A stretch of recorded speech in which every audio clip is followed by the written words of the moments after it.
Good morning student. Today will start the next topic of chapter number 10 जो कि हमारा है reproductive phase of life in humans. तो student last video में हमने डिस्कस किया था कि मेल एंड फीमेल के जो एडोलेसेंस का पीरियड होता है या फिर जो पबर्टी का पीरियड होता है तो उसमें क्या क्या चेंजेस आते हैं हमने लास्ट वीडियो में पढ़ा था और उसके आगे थोड़ा और बढ़ना है। तो जैसे कि adolescents become capable of reproduction when their testis and ovaries begin to produce gamete.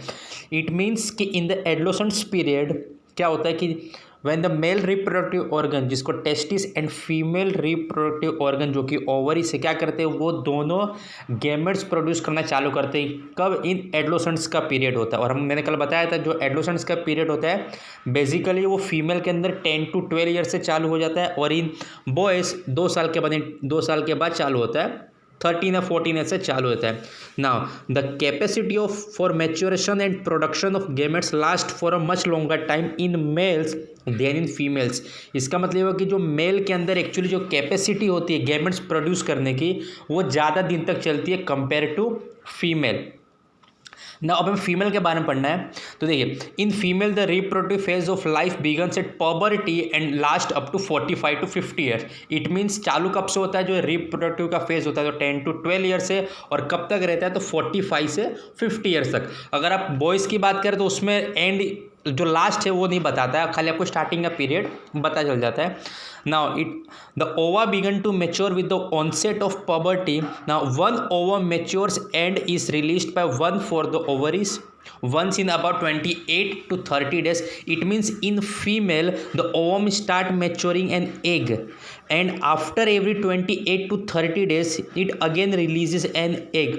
Now during this period the wall of the uterus become thick so as to the receive the egg. Now in case it is fertilized and begins to develop, this results in pregnancy. It means कि जब egg release होता है ovum में से 28 to 30 days के अंदर तो जो यूटेरस होता है एक्चुअली वो थिक हो जाता है एंड अगर इन केस जो एग रिलीज हुआ अगर वो फर्टिलाइज हो गया तो it means the women start feeling like a pregnancy women, मतलब वो प्रेग्नेंट हो सकती है। Now if fertilization does not occur the released egg and thicken line of the uterus along with its blood vessels are set off. और अगर egg fertilize नहीं हुआ तो वो बॉडी में से बाहर आ जाएगा, मतलब थ्रू यूटेरस वो बाहर आ जाएगा। This cause is bleeding in women which is called menstruation. और वो कौन से फॉर्म में बाहर आता है? तो in the form of bleeding, और इसी को मेंस्ट्रुएशन कहा जाता है। Now menstruation occurs once in about 28 to 30 days. Now the first menstrual flow begins at puberty and is termed as menarche. It means जो मेंस्ट्रुएशन है हर 28 to 30 डेज पे आता है और जो फर्स्ट मेंस्ट्रुअल साइकिल होता है उसको मेनार्के बोला जाता है, और जो लास्ट आएगा मतलब 45 या 50 के ईयर्स में उसको मेनोपॉज कहा जाता है। तो इट मीन्स ये भी आपको याद रखना है कि जो फर्स्ट मेंस्ट्रुअल फ्लो होता है उसे मेनार्की कहा जाता है और जो लास्ट होता है उसे मेनोपॉज कहा जाता है। एंड इनिशियली मेंस्ट्रुअल साइकिल में बी इरेगुलर, मतलब स्टार्टिंग में थोड़ा इरेगुलरिटी आ सकती है बट आगे चल के it become regular. Now menstrual cycle is controlled by the hormones. Now the cycle includes some maturation of egg, its release, thickening of uterine wall and its breakdown if pregnancy does not occur. मैं अभी बताया कि अगर egg fertilize नहीं होता तो it means क्या होगा, बॉडी से यूटेरिन जो यूटेरस वॉल है वहाँ से बाहर आ जाएगा। और अगर सपोज जो एग रिलीज हुआ है अगर वो फर्टिलाइज हो गया तो इट मीन्स वो start dividing and embedded in the uterus for further development as you have learn in chapter number 9। और अगर एग डेवलप हो गया तो वो एम्ब्रियो बनाएगा और एम्ब्रियो के बाद चाइल्ड प्रोड्यूस होता है। ना अब आया how is the sex of the baby determined, मतलब हमें कैसे पता चलता है कि जो बेबी का सेक्स इट मीन्स वो बॉय है या फिर गर्ल है।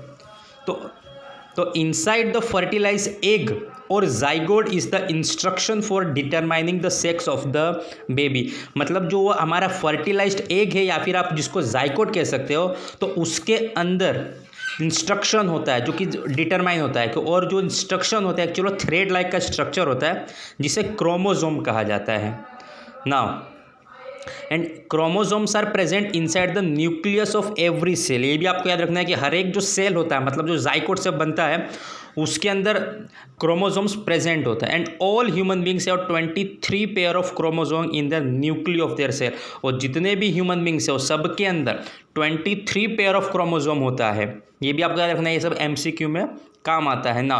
2 chromosome out of these are sex chromosome. और जो 23 पेयर मैंने बताया उसमें जो 2 क्रोमोसोम्स है एक्चुअली वो सेक्स क्रोमोसोम है, मतलब X और एक होता है Y। तो ये आपको याद रखना है कि आप जो फीमेल के जो 2 सेक्स क्रोमोसोम है एक्चुअली दोनों X होते हैं, और जो मेल के एक्चुअली 1 X होता है और एक Y क्रोमोसोम होता है। तो ये भी आपको याद रखना है। अब देखिए आगे, The gametes have only one set of chromosome. Now the unfertilized egg always has one X chromosome. आपको याद रखना है कि जो भी एग होता है मतलब फीमेल के द्वारा जो रिलीज किया था उसके अंदर सिर्फ एक टाइप के क्रोमोसोम्स होते हैं जो कि X होता है, but sperm are of 2 kinds. Now one kind is X chromosome and other kind has a Y chromosome. तो आपको याद रखना है कि गर्ल्स के अंदर ओनली 1 टाइप ऑफ क्रोमोसोम जो कि होता है XX है, और बॉय के अंदर 2 टाइप के, एक X और एक Y होता है। तो ये देखिए नाउ, तो ये भी आप कि जब व्हेन गर्ल्स का X क्रोमोसोम एंड बॉयज़ का भी अगर X क्रोमोसोम है तो बॉय होगा, और दोनों में अगर X और X होगा तो गर्ल्स पर होता है। ये भी याद रखिए कि अगर गर्ल्स के अंदर एक, देखिए गर्ल्स तो X क्रोमोसोम ही देने वाली है, लेकिन अगर बॉय X देता है तो गर्ल्स होती है, और अगर बॉय Y क्रोमोसोम देता है तो वहाँ पे बॉय का जन्म होता है। तो इसीलिए देखिए आप नीचे आपको एक नोट भी दिया हुआ है कि note that the father determine the sex of an unborn baby. मतलब वो फादर डिसाइड करता है कि लड़का होगा या लड़की होगा। कि ऐसे हमारे समाज में प्रथा आ गई है कि लड़कियों को कहा जाता है कि वो रिस्पॉन्सिबल होती है लड़की के लिए, बट ऐसा जस्टिफाई नहीं है, क्योंकि देखिए गर्ल्स एक ही टाइप के प्रोड्यूस करती है गैमेट्स जो कि X क्रोमोसोम होता है, बट बॉय 2 करते हैं। तो वो बॉय का है कि अगर वो X क्रोमोसोम जाएगा तो गर्ल्स, और अगर Y है तो बॉयज़ होता है। Now hormones other than sex hormones, मतलब the hormones secreted by pituitary stimulate testis and ovaries to produce their hormones, and you already learn that the pituitary gland is an endocrine gland and it is attached to the brain. अब आपको यहाँ पे हम अलग अलग type के glands के बारे में पढ़ना है जो कि पूरा डायग्राम में दिया हुआ है कि पिट्यूटरी ग्लैंड है, thyroid gland, adrenal gland, pancreas है, फिर position of the ovary in the female and the testis. Now तो याद रखिए जो पिट्यूटरी ग्लैंड होता है जो कि हमारे सेक्स क्रोमोसोम्स को या फिर जो हमारे सेक्स हार्मोन्स को क्या करता है, कंट्रोल करता है, पिट्यूटरी ग्लैंड है।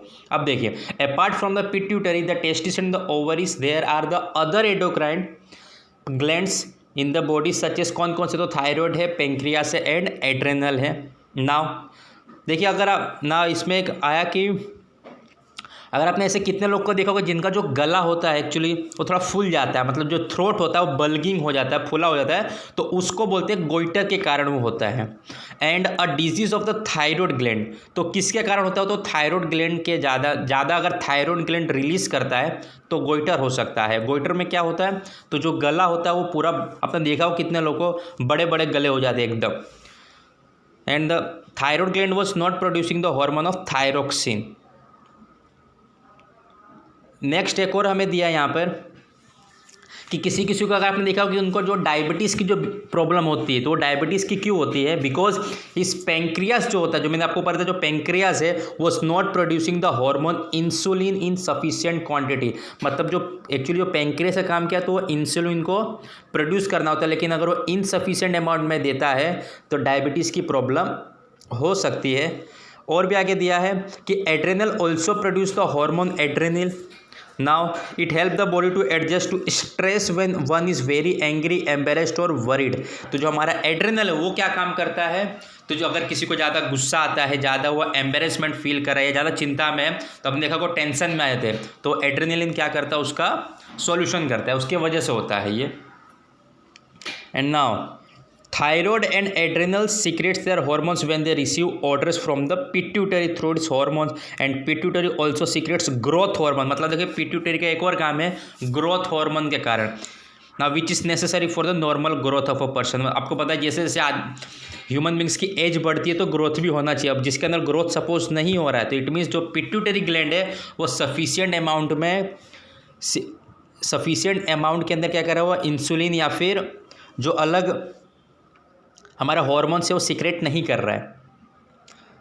तो नाउ नेक्स्ट वीडियो में हम पढ़ेंगे कि roles of hormones in completing the life history of insect and frog. मतलब याद है, यहाँ तक हमने अपने ह्यूमन बॉडी के बारे में पढ़ा। नेक्स्ट वीडियो में हम लोग इंसेक्ट और फ्रॉग के बारे में पढ़ेंगे। तब तक आप इस वीडियो के अंदर जो भी मेन पॉइंट है, जैसे मेंस्ट्रुअल है हुआ, जो हमारे पिट्यूटरी ग्लैंड है वो सब, या फिर जो सेक्स क्रोमोसोम्स है उसको अच्छे से पढ़िए और समझिए। Thank you.